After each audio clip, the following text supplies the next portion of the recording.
Water and power supplies for tens of millions of Americans are being threatened as Lake Powell and Lake Mead water levels continue to drop.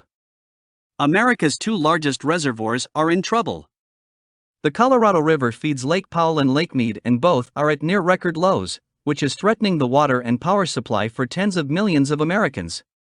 Between 2 and 4 million acre-feet of additional conservation is needed just to protect critical levels in 2023, Bureau of Reclamation Commissioner Camille Touton said.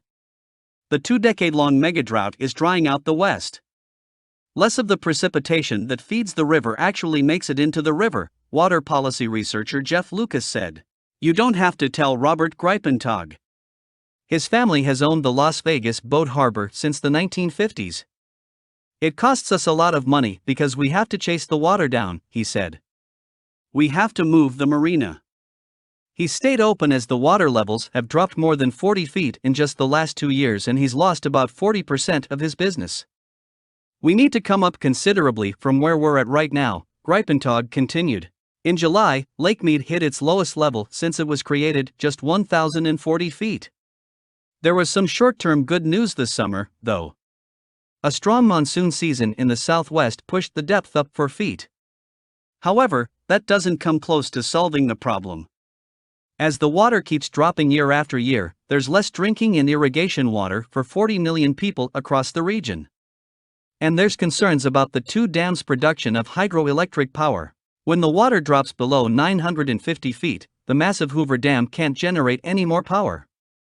But it doesn't have to get that low to cause problems. Its power output is already down 36% due to the current water level, and there's a chance it could drop too low to make power in the next 3 years. The Glen Canyon Dam on Lake Powell is facing the same problem. The Bureau of Reclamation expects it to be just 32 feet above the minimum pool power level by January 1st.